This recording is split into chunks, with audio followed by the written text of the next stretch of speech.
But let me start uh,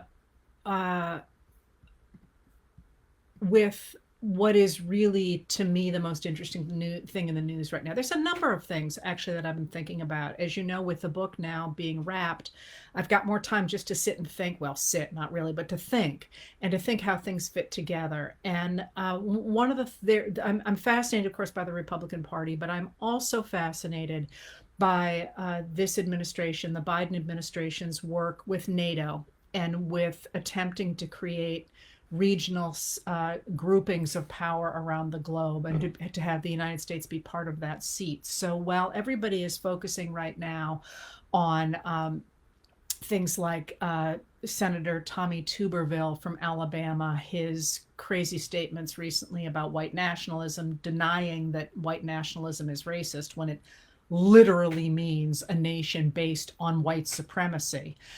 That's to me important, but it's not like we didn't know Tommy Tuberville was a racist who was supportive of white nationalism. I'm a little concerned about how little attention the NATO meeting in Lithuania is getting, because what this administration has done perhaps most effectively is to build international coalitions, either from scratch or to strengthen the ones that were already there. And one of the things that I'm going to urge you to think about while I'm talking today is what would have happened in February 2022 if Trump were in office, the former President Donald Trump, who had worked during his first term to dramatically weaken NATO and who vowed, if he were reelected, to get rid of NATO. Now, NATO was formed in 1949 as the North Atlantic Treaty Organization, and that organization was designed in 49 as a way to hold back the expansionist pretensions of the Soviet Union. After the Soviet Union fell apart in 1991, there was a bit of a time when people are like, hey, what do we need NATO for anymore? And what NATO ended up doing was becoming an organization that stood against the rising imperial ambitions of Vladimir Putin, now the president of Russia. So NATO, the North Atlantic Treaty Organization, remains this organization that is designed to stop Putin from spreading into some of the former Soviet republics that he was interested in taking back over. All right, so it's worth remembering, and I'm sorry I'm going to make you reach back to 2016 at this point, and where I'm getting this information is from the Senate Intelligence Report on and I don't have in my head the exact title of it, but the investigation into the ties between Russian operatives and Trump's 2016 campaign. In that Senate intelligence report, and the reason I always point to that rather than to the Robert Mueller report, even though they say very little that's different except the Senate report goes further, the reason I always point to the Senate report is because the Senate in that period was dominated by Republicans. So this is a Republican document, and Democrats had input on it too, but when it's very hard to dismiss it as a leftist document or as a Democratic document, it is a Republican dominated intelligence committee.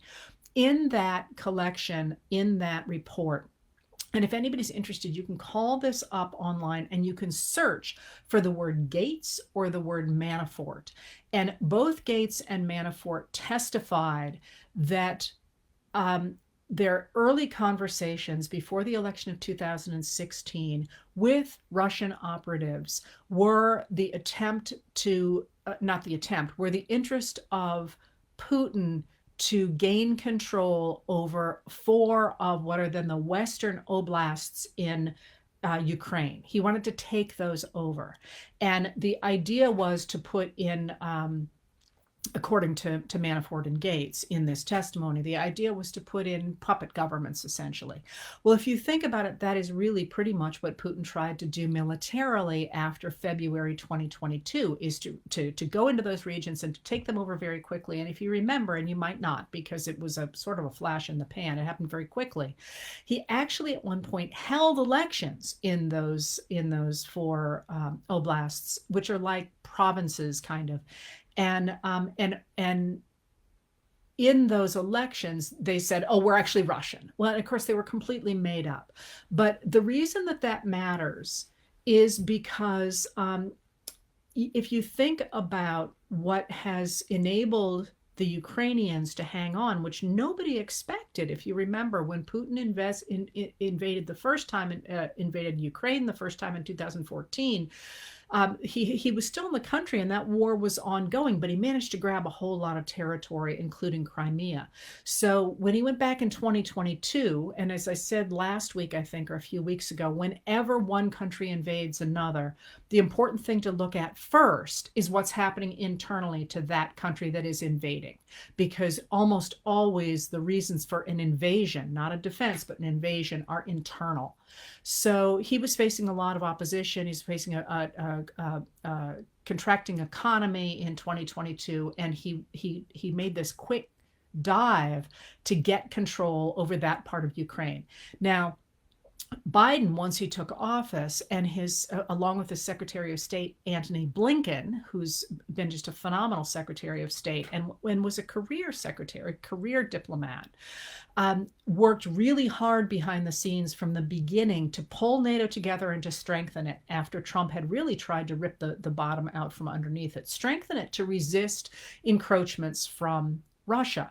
So by the time Putin invaded Ukraine in February of 2022, NATO was strong enough to do a number of things. One, to impose really crippling sanctions on Russia, and two, to funnel munitions to Ukraine.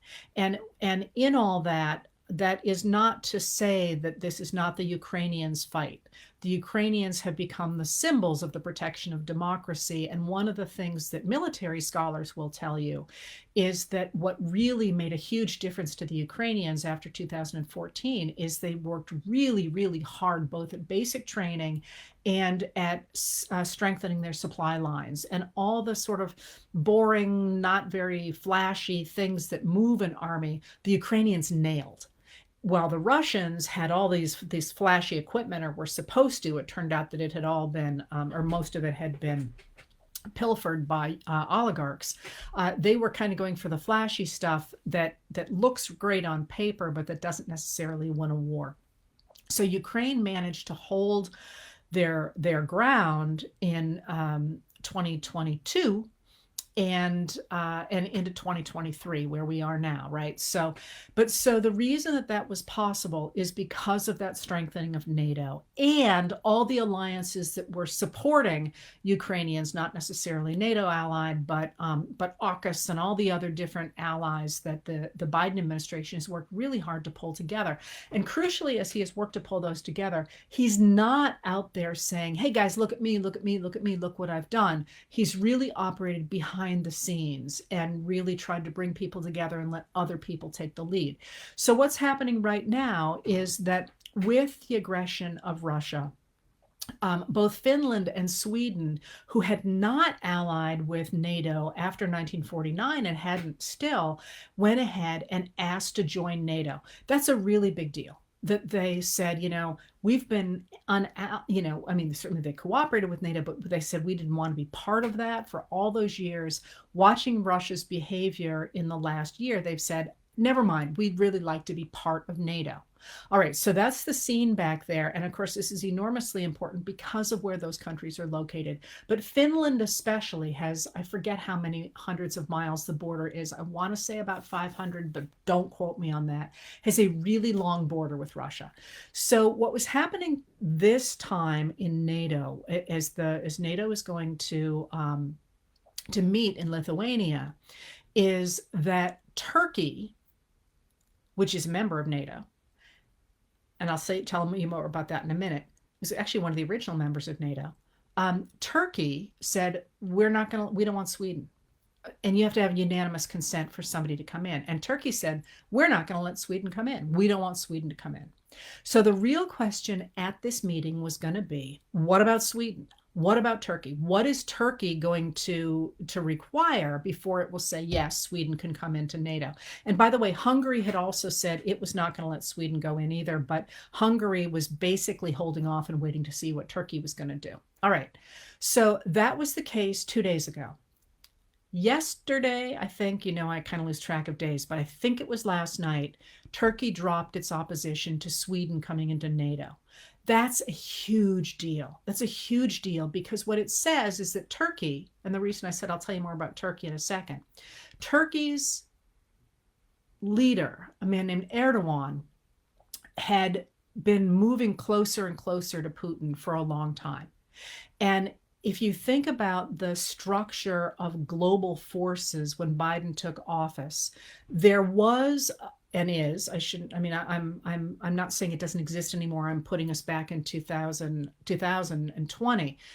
There was a rising group of countries that were rejecting the tenets of democracy. They were saying democracy had its moment after World War II, but we no longer believe in democracy. Not that they necessarily did, but they're saying democracy has been used up. It's no good any longer. In part because it takes too long to do anything. That's one of the things that the Chinese premier Xi Jinping used to say. But because it can't respond effectively, quickly, and efficiently to the modern world. Other leaders, like Vladimir Putin, who was advised by a number of religious leaders, and people like Viktor Orban in Hungary, said, we don't believe in democracy, even though our people liked democracy in the case of Orban's Hungary and the case of Russia and the former Soviet republics after the Soviet Union fell apart in 1991. Even though the people liked that was not a good thing for society to be based on, because the concept of equality before the law, which is central to democracy, meant treating women and LGBTQ people and ethnic and racial minorities as equal to essentially white men.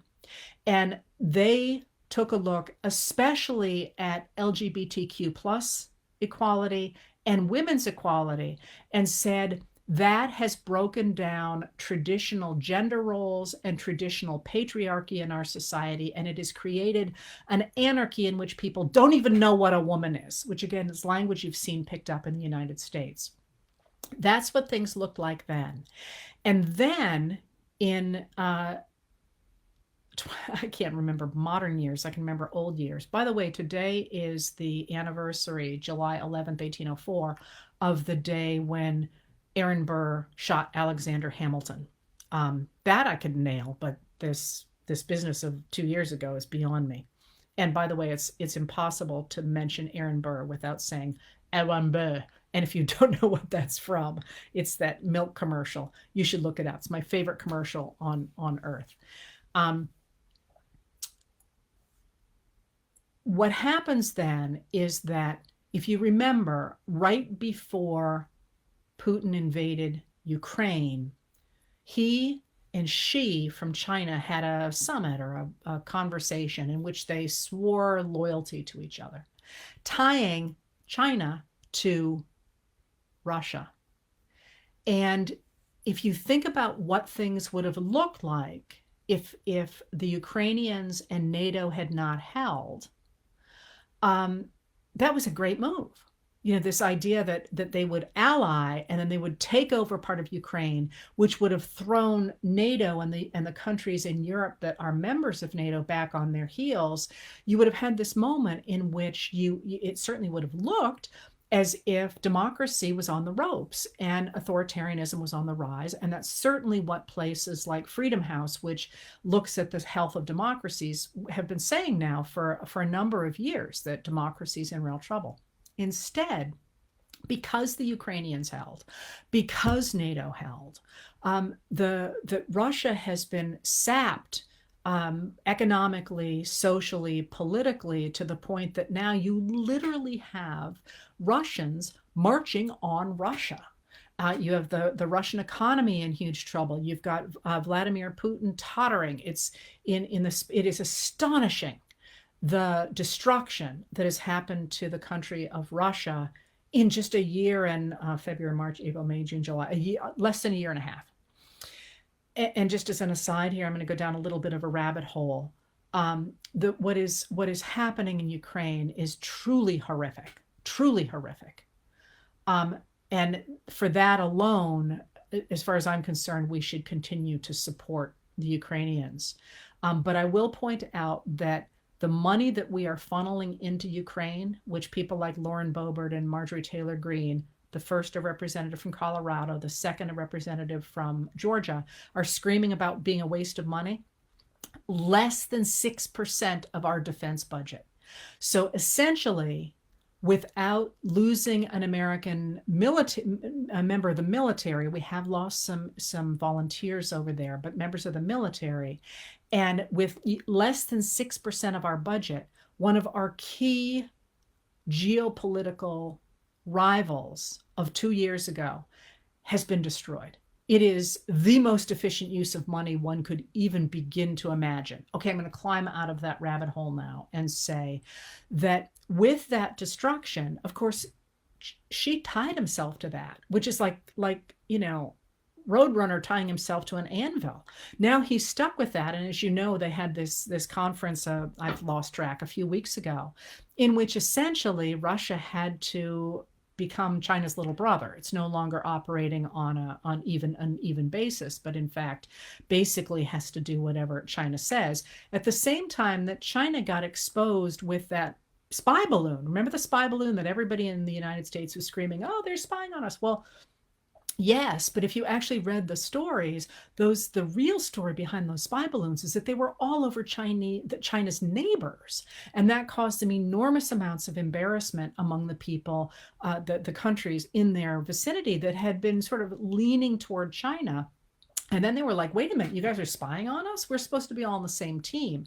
And the kind of unraveling of the power of authoritarianism in the last year and a half has been part of this extraordinary effort on the Biden administration to support other countries in these different spheres, but also the strength of NATO and the strength of the Ukrainians who are not members of NATO. All right, that was the whole background for what's happening right now in Lithuania. All right, so what happened last night is that Turkey backed off and said, okay, we're gonna switch our stance and Sweden can come in. And somebody asked me, by the way, I was going somewhere with this. You did ask questions and I was going to get to them. Somebody said, well, what does Turkey get? Turkey gets at least two things. One of the things that Turkey gets is munitions. It had purchased munitions from Russia and had been therefore unable to, because of sanctions, had been unable to purchase weaponry that it desperately needs to upgrade its military from the United States. It has not been promised those munitions, but I think everybody sees on the wall that there were, the handshaking and the, oh boy, we're looking forward to working together with you sorts of conversations suggested that those munitions are going to be forthcoming. The other thing that Turkey gets is an opportunity to back up a little bit away from its cozying up to Putin. Because at this point, who wants to cozy up to Putin? He looks like a complete loser.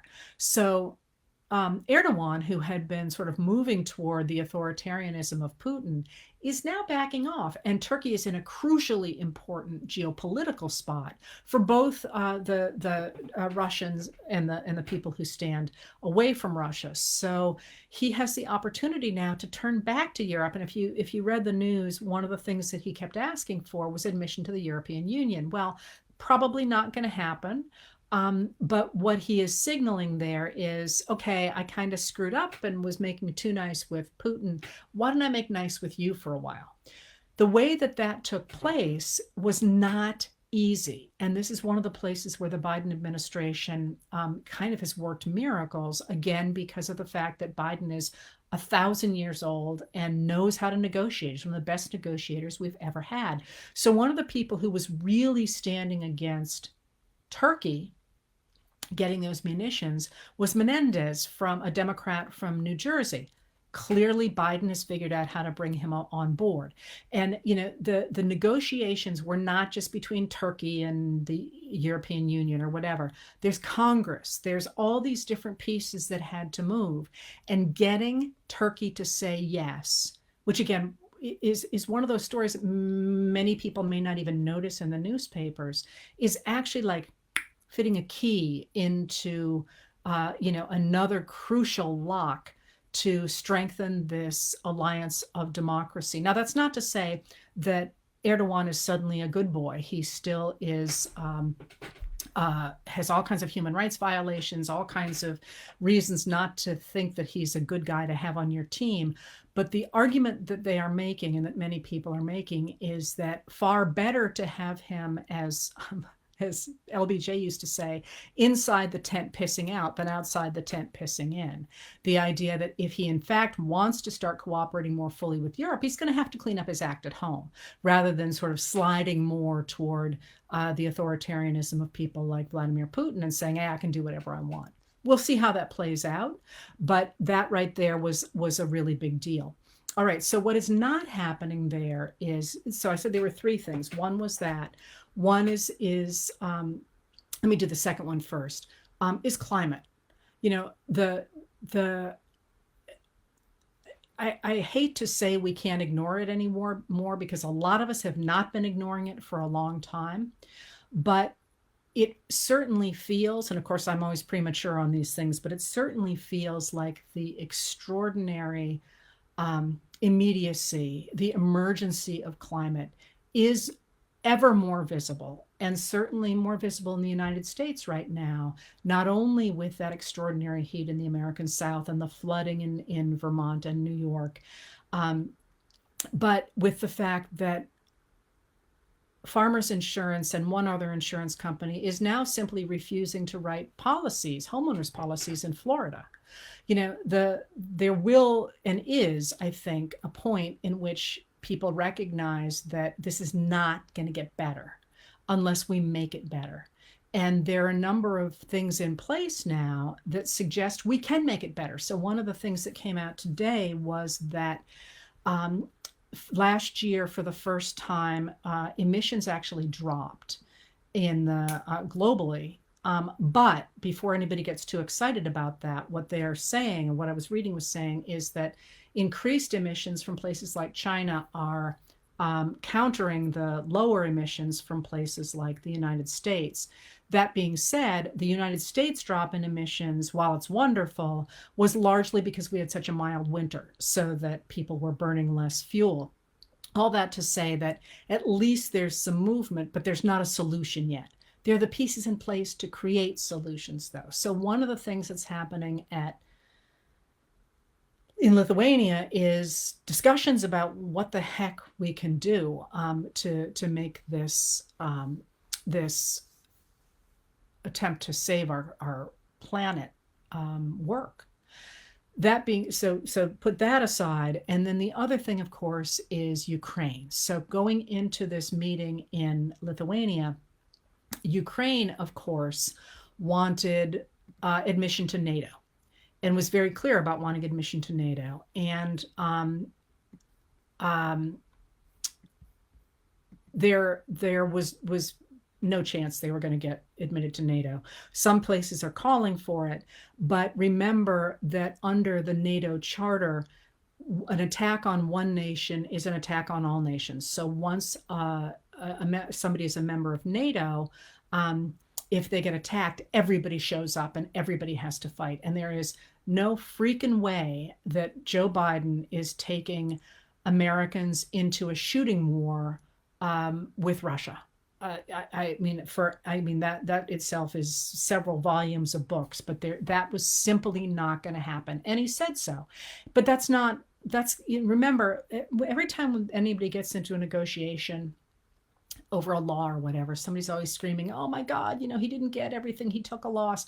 When you negotiate, you ask for way more than you think you can get, so that you can back off. And certainly Zelensky knew that the United States was not going to deploy troops in Ukraine to fight Russia. I mean, it's just it's a non-starter. And that's just talking about the United States. Of course, many other NATO countries also don't want to send troops to fight the Russians. So that was a non-starter. But what almost certainly will come out of this meeting is more commitments to continue to support Ukraine in their fight against Russia, and continued sanctions and continued ways to try and squeeze Russia some more.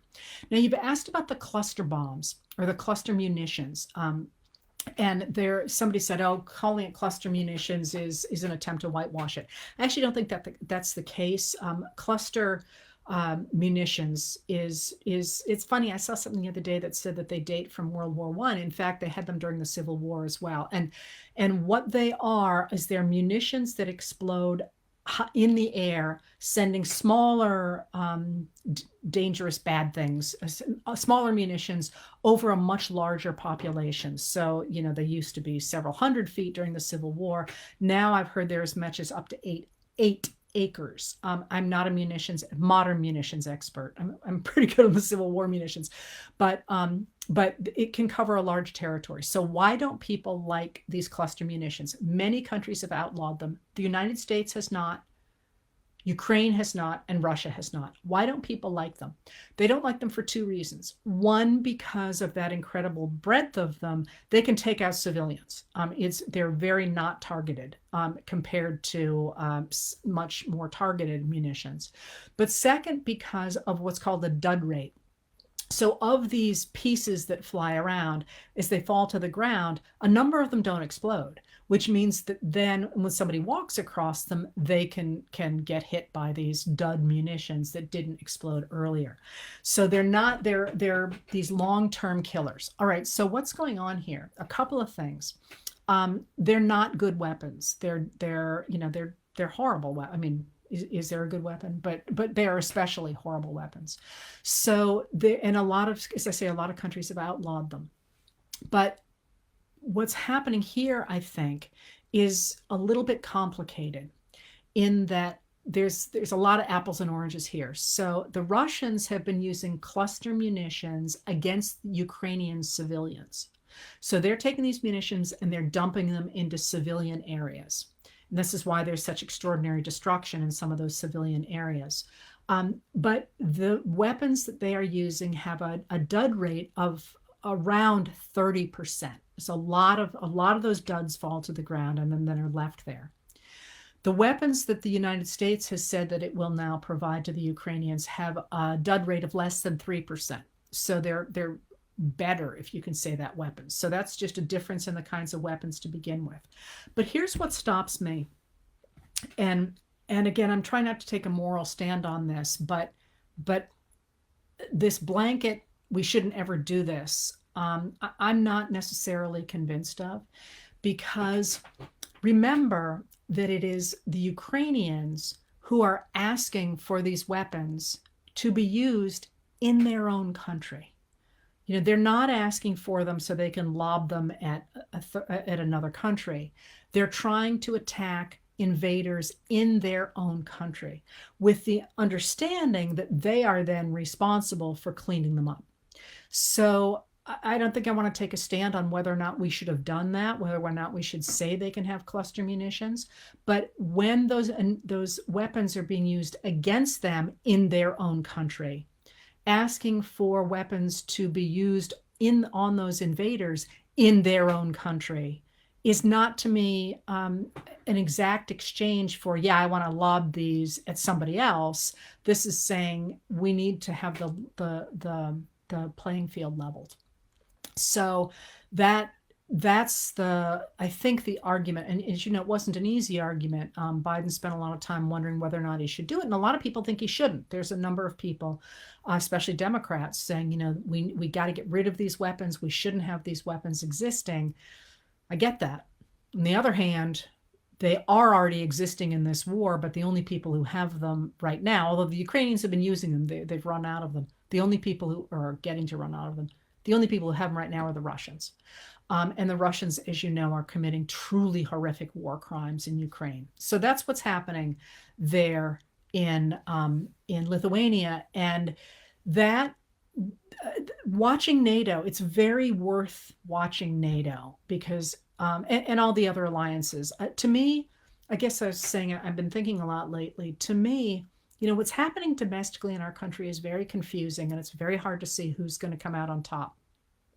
sometimes, and I'll talk more about that in a second.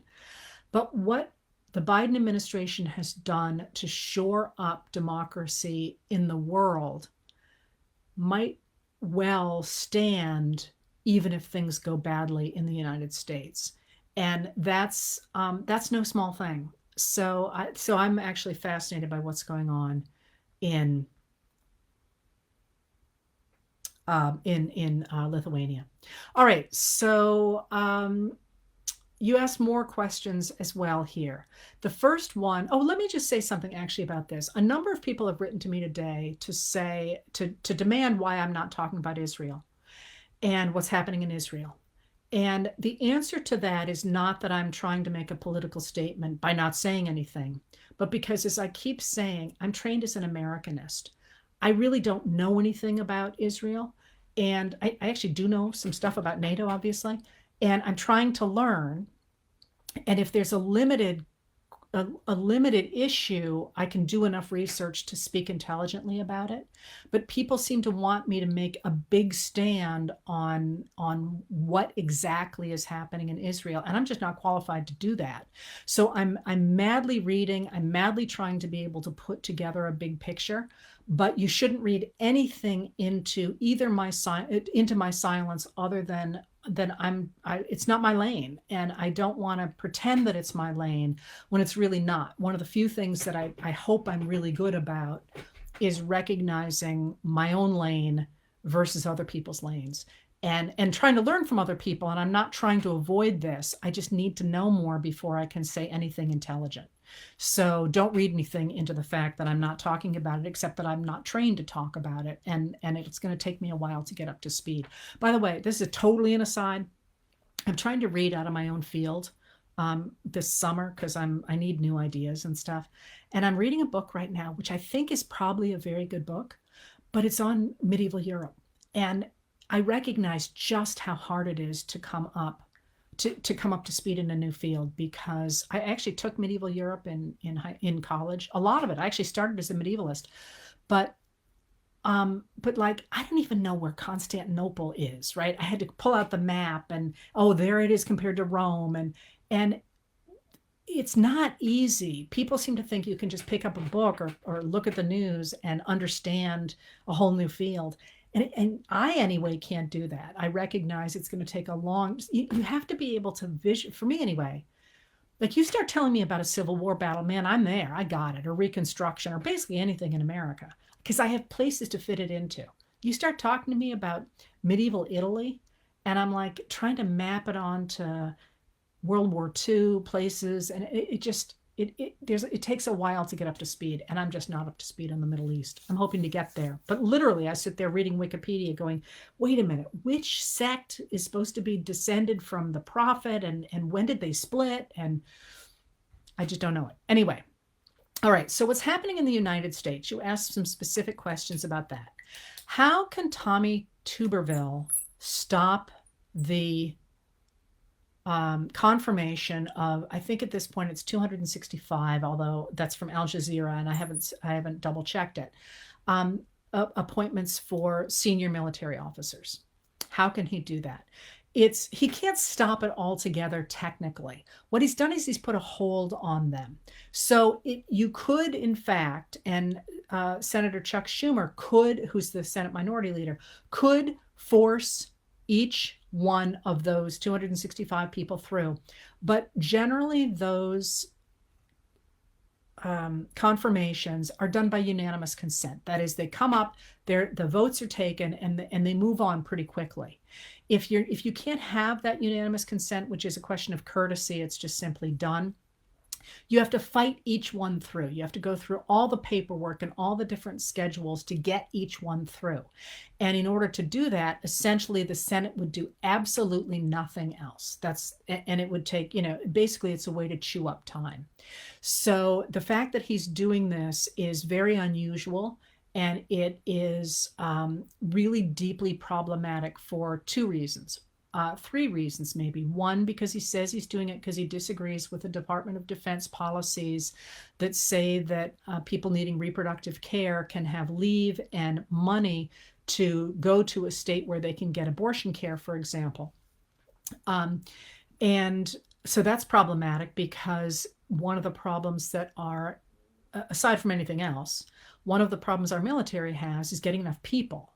And women are a really important part of our military forces, as are men who are partnered with women who need reproductive care for everything, basically. So by saying I'm going to insist that our army gets rid, or our military gets rid of reproductive care, he's essentially just knifing the military, even though he says he's not and he cares deeply about the military. That's one of the reasons it's a problem. It's also a problem because of the fact that we have all these senior positions that are full of acting people at this point. And if you're an acting person, you're not getting the right salary. Your family probably doesn't want to bank on the fact you're going to get it. It's basically throwing you into limbo. Now, you asked how long that could happen. In most of our positions, Senate confirmed positions, the timing is 210 days. You can be an acting person for 210 days. And then if that person doesn't go through, the president is supposed to nominate somebody else. They get another 210 days. And I don't know if there's an answer for what happens if the Senate, usually the problem is the president who doesn't get around to nominating somebody. If you remember, Trump wouldn't nominate people because he wanted them to be acting because he could fire them easily. But I don't know what happens when the Senate won't do it, because this is an unprecedented situation. So total, there is usually built into the law, 210 plus 210 is 420 days that you can have somebody acting. But you don't want that. I mean, that's not what you want to have happen. But the other thing that bothers me a lot, and it really didn't occur to me until today, and that's that Tuberville, and I could be wrong, by the way, I could be wrong on any of this. Tuberville is very close to Trump. If you remember, Trump made a number of calls to him on January 6th, 2021, during the attack on the Capitol. And Tuberville actually told Trump when Pence was taken away. We have that. You can Google that. That's right. And it suddenly occurred to me today when I was reading the documents from last night about Trump's lawyers trying to delay the trial on the national security documents case until after the election, pretty openly, because he's hoping to get reelected, or to have a Republican who will pardon him be reelected and get out of that trouble. And it suddenly hit me in that weird way. I even know where I was. In that weird way that things do, that one of the people, of course, who's going to need to be replaced really quickly is Mark Milley, who's, he has to go. There's a limit to how long you can be in a position. And Milley, of course, was central to resisting Trump and saying the military is not going to go along with any kind of a coup. If you remember, Milley walked with Trump, I think it was on June 1st, across Lafayette Square to that church, and then afterward did this huge mea culpa and said, the military will not be part of this. And all these military leaders said, we're not going to have any part of this. Well, right now we've got 265 or so senior military leadership posts that are not full. And that's worrisome to me. When you think about how long Tuberville says he's just not going to back down. And that worries me. I think that's an angle about it I didn't think of before. And I don't like the way that looks. I think that's really problematic. And I think we really need to be on top of that. All right. So that's what the story is with Tuberville and the holds. All right, so some of the other things that have gone on, though, and that is, first of all, let's go to the idea of Trump and this document case. So that's the Mar-a-Lago documents, and right now they're only Mar-a-Lago documents, but we believe that there are other documents now. There's a record of other documents at Bedminster, for example, which is in New Jersey. That case, if you remember, when The indictment, when Jack Smith's office handed down the indictment in that case, it's a very cut and dried indictment. It's very, very limited. There seems to be a ton of evidence. And you can read these, by the way, these are online, and I do link them in my letters. And they said, we're going to do this very quickly. We want to do this very quickly. And they have asked for a trial to begin on December 11th, 2023. So in, what is that, 5 months or so. Last night, the deadline for the Trump lawyers to come back on that was midnight last night. So 12 hours ago or whatever, 16 hours ago. And about half an hour before the deadline, they came back and said, now, we basically don't want to set a date at all. We want to postpone it indefinitely because it's going to take us a really long time to look at everything. And plus, we're trying to, Trump's going to be the nominee for president, and he's got too much to do, so he's not going to be able to do this case. And plus, we need to protect democracy because this is a case of Biden going after his chief political rival. Well, of course, Biden had nothing to do with this, but they've asked for an indefinite postponement with the idea that it's going to happen after the election, with the expectation that Trump will win the election or another Republican will win the election and they will pardon him. So he won't, in fact, end up having to go to trial for this case, which looks pretty tight. So that's what's happening with that. But there's also this thing that came down last night, probably about 10 o'clock. It's in my letter last night, but just barely. There's only a line about it because I actually worked on that letter last night for 12 hours and I was cooked.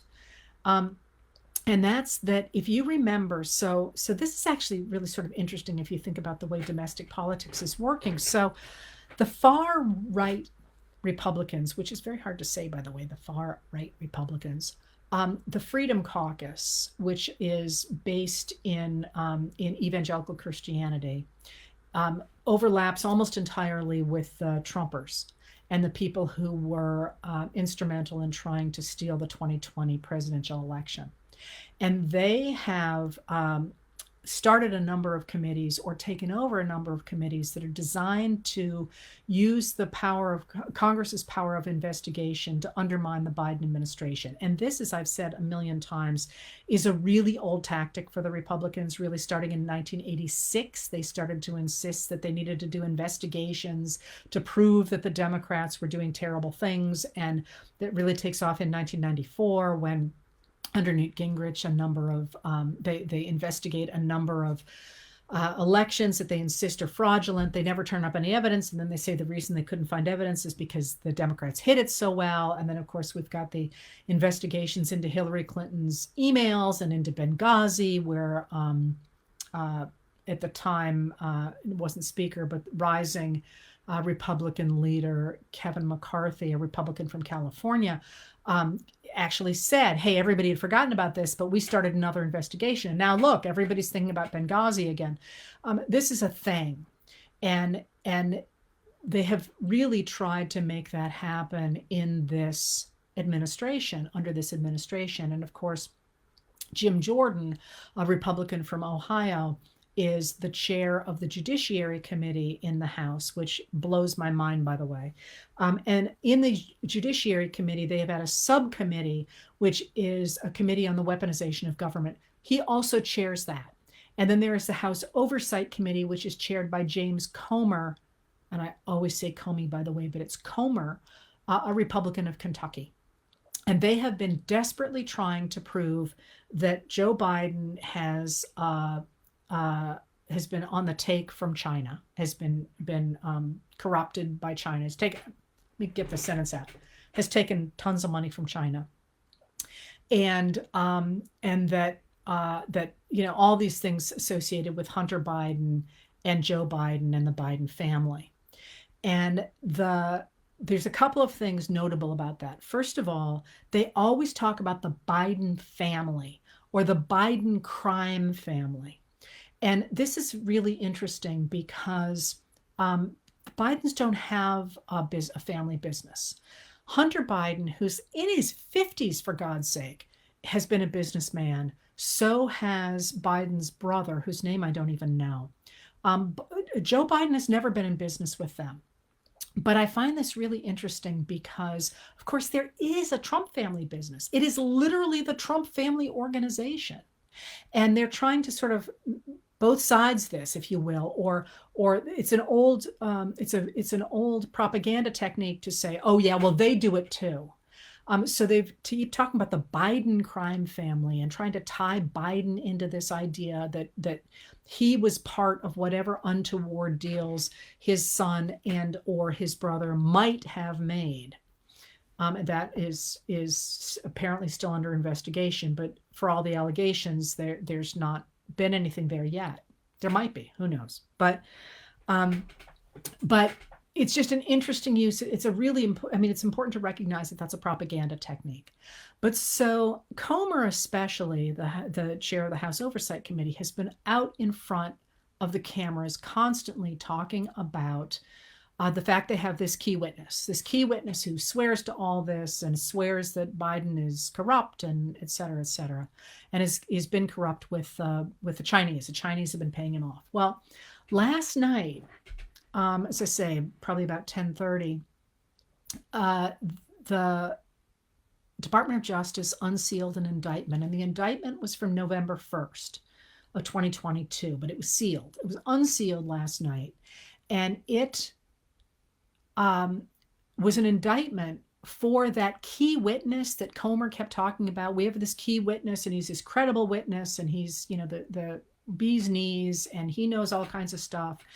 And this key witness, a man named Gal Luft, has been indicted for being a Chinese spy, as well as a number of other things. And the indictment, which, as I say, I didn't get online the way I normally would to say I was going to do this talk, because I was so into the indictment. It's kind of long, but it's worth looking at. Literally, Luft, it has allegedly, I mean, in this indictment, was talking to Chinese nationals about getting somebody onto Trump's 2016 campaign and being triumphant when they did. They were paying this person, and the person was not only putting pro-Chinese stuff out into the media, but then was also funneling information about the campaign to Chinese operatives. And there's three things there that are of interest. One is that the Republican far right is once again just saying, oh, this is just retaliation. Although in fact, the indictment, which Luft knew about because he was arrested in February of 2023, and then he went on the run in April. If you remember, Comer said, we can't find him, you know, we don't know where he is. He knew perfectly well that the reason they couldn't find him was he had jumped bail, for God's sake. So while they're currently saying now this is the DOJ going after him because he spoke out against Biden, in fact, the indictment was before there was any speaking out about anybody. So the fact that they have this key witness, you know, and he's literally a Chinese spy, he's working for the Chinese. Well, he's alleging that it's Biden who was on the take from China. It's just sort of mind-blowing. And it illustrates something else, I think, as well, because you've also seen all these allegations coming from a number of people on the far right, but especially Jim Jordan from Ohio, talking about how Biden is, they've got these whistleblowers. Now, I don't know if you follow me on Twitter, but I spent a not insignificant amount of time yesterday trying to figure out if they were really whistleblowers, because that means something. A whistleblower is in the government is somebody who has made a complaint about something and has been found by an inspector general to be a credible witness. So, you know, I might go up to the inspector general and say, I believe that, you know, pink bunnies are running this office, and the person I would hope would listen to me and would probably say, you know, Heather, we're not going to give you whistleblower status because we're not terribly concerned about pink bunnies. Although if they saw my garden, they should be. But if a whistleblower goes to an inspector general and says, hey, listen, look at these documents, I can show you what's going on here, which is exactly what the whistleblowers did in the Trump administration, who called out his phone call to Volodymyr Zelensky saying, hey, will you do us a favor? They get whistleblower status, and that gives them certain legal protections. So I don't believe that the whistleblower, the IRS whistleblower that Jordan claims to have, that says that the IRS refused to go after Hunter Biden, I don't think he's actually a whistleblower. I think they're people who have complaints, but who have not been given whistleblower status because they don't have credible complaints. Anyway, all that to say that one of their big complaints was that Merrick Garland, the Attorney General, had stepped in and refused to permit the U.S. Attorney for Delaware, who is looking into the Hunter Biden, is looking into the Hunter Biden tax cases, that according to the whistleblower, Garland, the Attorney General, had refused to give David Weiss, the U.S. Attorney, protection, or a special counsel status, which would have made him sort of even more independent than he already is. Well, Weiss, first Garland came out and said that's not true. He never asked for it. And yesterday, Weiss came out and wrote a letter. Senator Lindsey Graham from South Carolina had written to Weiss and say, hey, well, this is what I've heard. Is it true? And even after Garland had said it wasn't true. And Weiss wrote back yesterday and said, no, it's not true. I never asked for special counsel status. This is not true. So what happened in both that case and in the case of Luffnow, who's been accused or indicted for being a Chinese spy, and indictments are usually pretty heavy duty, they got a lot of evidence. In both cases, that far right has said, well, who are you going to believe? You going to believe the swamp, as Jordan said? Are you going to believe anything that comes out of Biden's Department of Justice? David Weiss was appointed by Trump, and Biden kept him on so that it wouldn't look like he was trying to influence anything.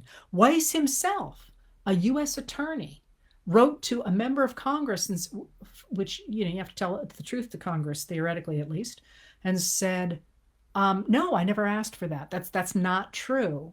And Jordan's answer was not to back off, but was to say, well, who are you going to believe? You're going to believe Biden's Department of Justice? Similarly, Comer, with this indictment, has said, oh, they indicted him because he's gone after the Biden administration. Now, the reason that is interesting is twofold to me. One is the idea that it's actually an authoritarian part of the authoritarian playbook. You never say you've made a mistake. You always insist that the other people are lying or wrong. And there's a long history behind that in authoritarians.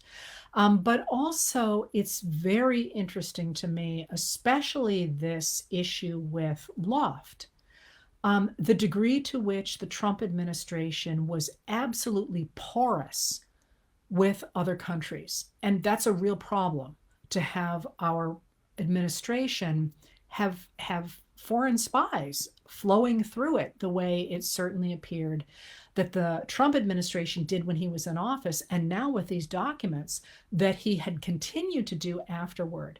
And of course, there's also that issue out there now with the Saudis, not only with the fact that after Trump was out of office, the Saudis, Mohammed bin Salman, who is also known as MBS, who is the Crown Prince of Saudi Arabia, overruled his own advisors to put $2 billion into a fund for Jared Kushner to manage, even though he had no experience as a fund manager. But now we have this issue of I don't know how you pronounce it, it's LIV, is it the LIV? I don't know, or if it's 45. Gulf organization that is backed by the Saudi Wealth Fund is the Sovereign Fund. The Sovereign Wealth Fund of Saudi Arabia has merged with the PGA Tour, and the PGA Tour was nonprofit. And that itself was problematic enough. It happened without much oversight at all. And a member of the board resigned yesterday. And a lot of people at the time complained they had nothing to do with it. And it just suddenly happened. But yesterday they announced they're bringing their $50 million end of the year tournament to Trump's Doral Country Club. This making him, of course, a partner with the Saudi Sovereign Wealth Fund. I mean, to me, there's a big picture here. And the big picture is, on the one hand, the degree to which the Trump people seem to have had, whether they knew it or not, and I'm not going to make a stand on that, although I certainly have ideas about it, Chinese spies, Russian spies, Saudi influencers, Kuwaitis, which we know from the trial of, crap, I can't remember his name. I'm sorry. I'm always tired after I do these. Oh, come on. It's not there. The degree to which they had these representatives of autocratic governments flowing through that administration, it seems to me was, and remains a huge story, because it's part of this larger story about where the weight of the United States is going to fall in a global world. Is it going to fall on the side of the Chinese and the Russians, who are, as I say, kind of not on the ropes, but backing off right now because of the problems that the Russian invasion of Ukraine has brought on people like Vladimir Putin, and therefore people like Chinese President Xi. Is the United States going to go the route that Biden has mapped out, which is really behind throwing weight behind democracies and regional governments that look toward local problem solving? I mean, if you look at the fact that one of the things that's driving the radical right crazy is that immigration has in fact dropped dramatically since Biden's policies have gone into position, because he's really focused on strengthening immigration policies at a regional level in Latin America itself, rather than having the problem be only at the border, trying to stabilize things in that entire region. So which way are we going to jump? That's the larger story there. And that's why what's happening in Lithuania is so important. And why I think it's so important that it seems to me that radical wing of the Republican Party, at the very least, but you will note the silence of, all the Republicans now are movement conservatives, which is already outside the American mainstream. But people like Mitch McConnell are frighteningly quiet right now, letting this radical right run rampant. And that the fact that they are not even trying to tell the truth, that they are deliberately lying to people, says to me that they have nothing else. And that is a technique of authoritarian and later totalitarian governments. And that, it seems to me, is the larger picture going on right now. And it's a really confusing picture to try and encapsulate every night. I hope I've done a decent job here. It was a lot of material, but I've gone through my hour, and I thank you for being here. And I will go back to writing, and I will catch you all later. Thanks for being here.